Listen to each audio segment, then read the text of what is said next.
Bon, ben disons que notre 5e jour de voyage, il n'a pas été facile. Toute la journée, on n'a vraiment pas eu des conditions idéales. Et par pas idéal, ben je veux dire qu'on a eu de la pluie, de la neige et de la grêle, et ce, pas mal toute la journée.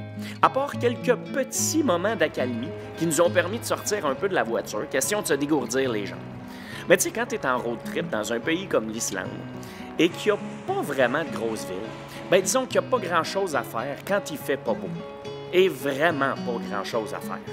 Et comme on a un horaire chargé, on ne peut pas se permettre de rien faire pendant une journée. Et il faut continuer notre route, même si on doit skipper des paysages magnifiques. Fait qu'aujourd'hui, ben on continue notre route dans les fjords de l'Est.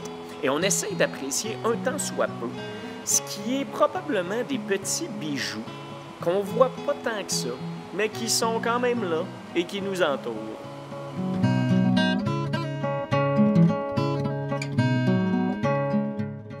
I'll show you mine if you show me yours first. Let's compare scars, I'll tell you who is worse. Let's unwrite these pages and replace them with our own words. Pour un sentiment de bout du monde, les fjords de l'Est. Petite rando de 10 minutes. Il pleut encore un peu, mais on contemple les fjords, la montagne. Et c'est très cool.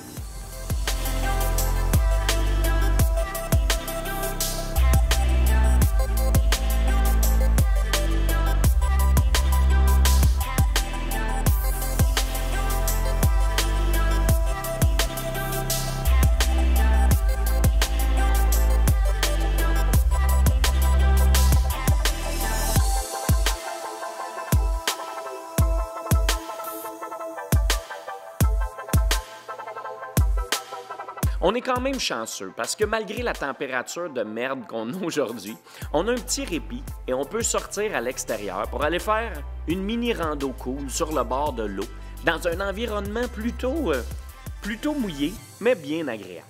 Il faut savoir que l'est de l'Islande est sauvage et relativement peu habité, ce qui en fait son charme. Géographiquement à l'opposé de la dynamique Reykjavik, on est très loin des grandes villes.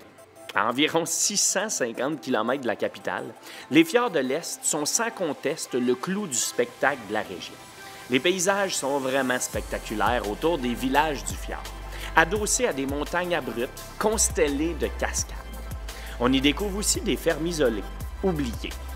Bref, c'est une région majestueuse, surtout si vous avez la chance d'avoir une belle température.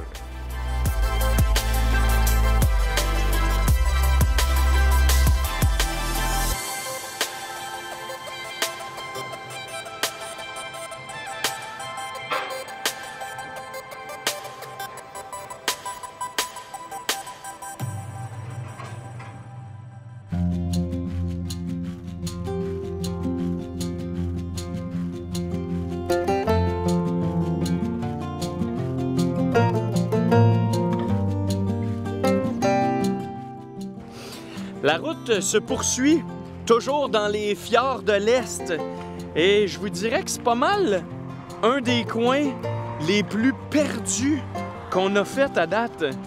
Je vous dirais, regarde, il y a une auto qui est passée. C'est un peu bizarre parce que je m'en allais dire qu'il n'y a vraiment personne parce que sans joke, on doit croiser peut-être une auto aux 45 minutes ou à l'heure. Et ben, je vous le disais tantôt, hein, un feeling du bout du monde, c'est mystique. Puis là, on fait toutes les fjords.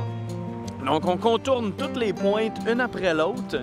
Ça fait beaucoup de route, mais quand même, tu sais, c'est ça le but du voyage aussi, là, c'est un méga road trip. Et là, des fois, on monte, des fois, on descend. Il y a des routes qui sont pas super safe, je vous dirais, parce qu'on est toujours à flanc de colline. Il peut y avoir des éboulements n'importe quand. Puis justement, on voit des gars qui font de la réparation de route parce qu'il y a eu des éboulements.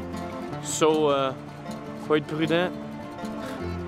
Je me sens un peu comme en Écosse ou en Irlande. Tu sais, dans la brume, dans ce qu'on voit dans les films. Et là, juste sur le bord, il y a des belles roches. Ça faisait un petit bout de temps qu'on n'avait pas arrêté. Donc là, on est sorti du véhicule. Il y a encore une petite pluie. Mais il faut se dégourdir les jambes un peu. Ça reste très cool, là. très, très cool.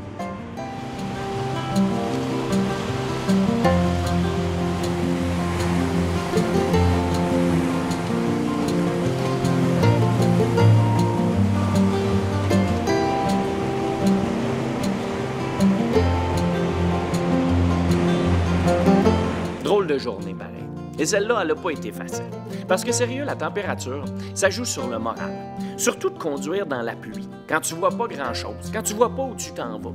Et surtout quand la distance à parcourir est quand même longue.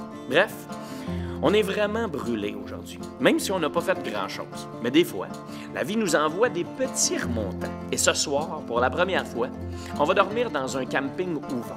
Et on va pouvoir se faire une bouffe bien au chaud dans une salle commune. Des bonnes pâtes, une bonne bouteille de vin et quelques bières. Je pense qu'on le méritait, puis ça finit bien la journée, parce qu'on avait vraiment besoin de ce petit confort.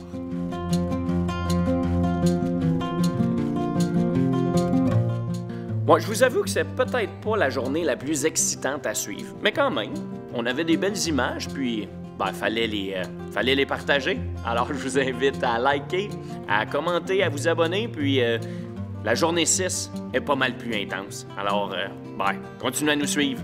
Salut, là!